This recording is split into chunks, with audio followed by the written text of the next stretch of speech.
major drawback for students like you. Can we have the next slide? Tremendously. Next. Okay. Robust economy of Pakistan. Now, according to the Wall Street Journal, the edition of September 5th, 2007, they state that Pakistan's economy is one of the fastest growing in Asia, where the mobile industry is offering, has committed to having 220,000 of high-paying jobs in Pakistan. Can you imagine its worth? And it's contributing 5% to the GDP. This sector is here to stay. The kind of investment being made in this sector, you can see this data, FDI or foreign direct investment, this I took from Economic Survey of Pakistan, the latest issue, and it says the direct investment contributes to it's 54% in the telecom sector. Since January 2007 to date, 54% of the investment made by the foreigners is in this sector. Next. Now, you can say that China, India are still there. Where are we? Though the number of subscribers are huge, are mammoth size in these two countries, but the growth is phenomenal in Pakistan. As you can see, in June 2006, there were 24 million members. In April 2007, that was like 4-5 months ago, it is 58 or 59 million. So you can see the growth. Next. Okay, telemarket share. As I said, that ETCL was the only player. Now we have 6 to 7 odd players in the market. You can see that they have seen a tremendous growth. And you phone Pakta, now Pakta, we have China Mobile Company. You see the growth in the percentage. This is to the value-added services. The value-added services are the catalyst of growth here. You see, the socio-economic awareness these value-added services have brought to the individual buyers is tremendous. 35% increase has been seen in the sales income of an individual businessman. So, value-added services can only be provided through what? Latest technologies, right? This is the differentiating factor for the companies, and this is only possible if they have the graduate who have the required knowledge. Okay, let's move on. Job opportunities. Again, I refer to Economic Survey. The employment level in this sector at the moment has 400,000 people working in this major part. The projection in 2007 and 8 is approximately 60,000 direct and indirect. Where do you stand? Are you geared enough to challenge the job opportunities? Do you have the required information to go in the market and prove yourself? Are you well informed of the latest market trend? This is what we are here for. That's what we are going to inform. Next. This is very important.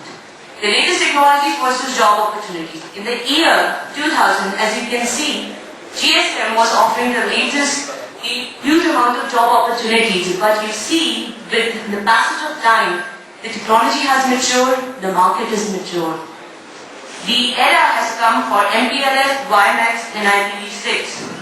If you don't start preparing right now, if you don't know this technology at the moment, train yourself, develop this aptitude. For next 5 years, you can be the leaders of the communication world. If you plan right now, right? Next. Now, why IPv6? This part will be covered by Mr. Fadali. He has been working with Xpedient for last 6 years. He's a senior network engineer. He has deployed Pakistan's first IP MPLS network. He is a member and the team lead of Pakistan Task Force. Let's put our hand together for Mr. Fadali.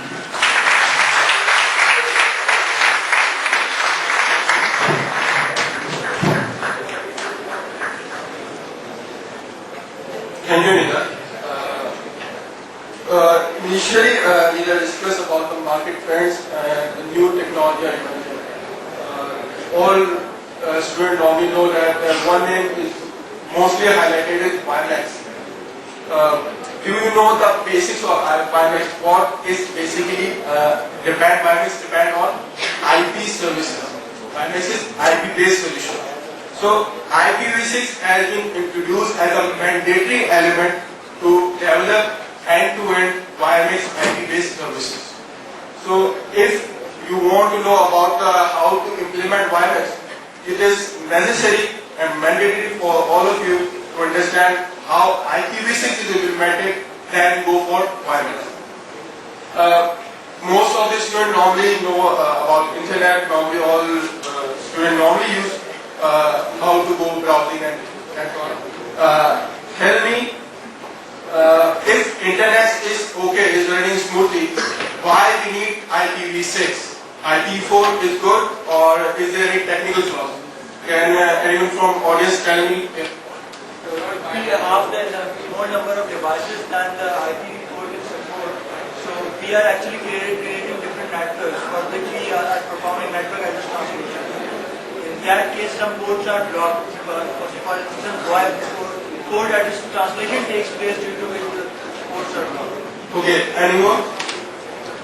Why we need IPv6? Is there any technical flaws in IPv4? Limitations. Yes. Limitations. Let me tell you one thing about IPv6. Why we need IPv6? It's basically a $1 billion question, and it is very, very essential to understand at this stage why we need IPv6. Because if your understanding is not developed in this area, you will never go for new technology from the existing infrastructure. Why we need IPv6? Discuss in management.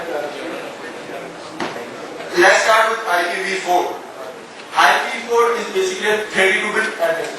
Means maximum of 4 billion IP addresses available to address internet users.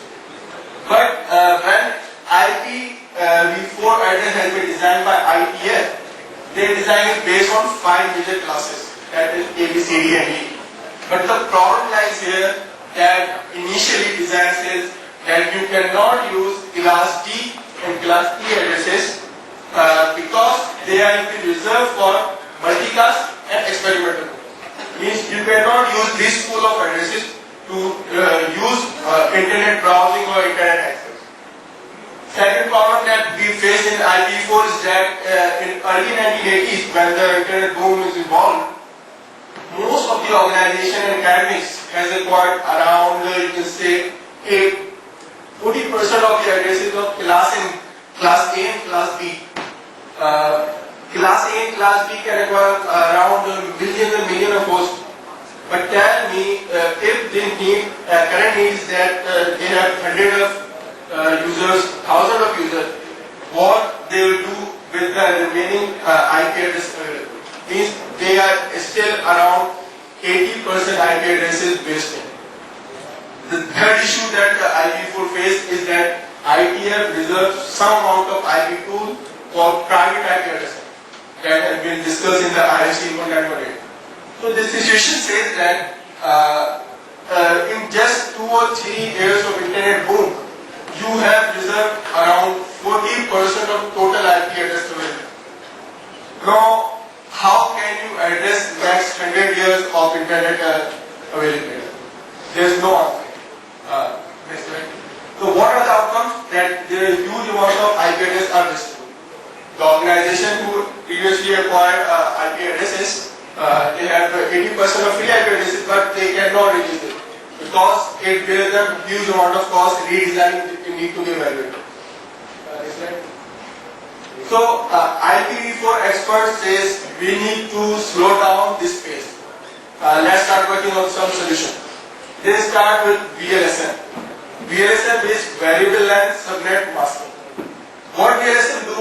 It helps network designer to acquire addresses based on their requirement. So that if universities or you can say organizations have thousands of users, why are you assigning them million users IP pool?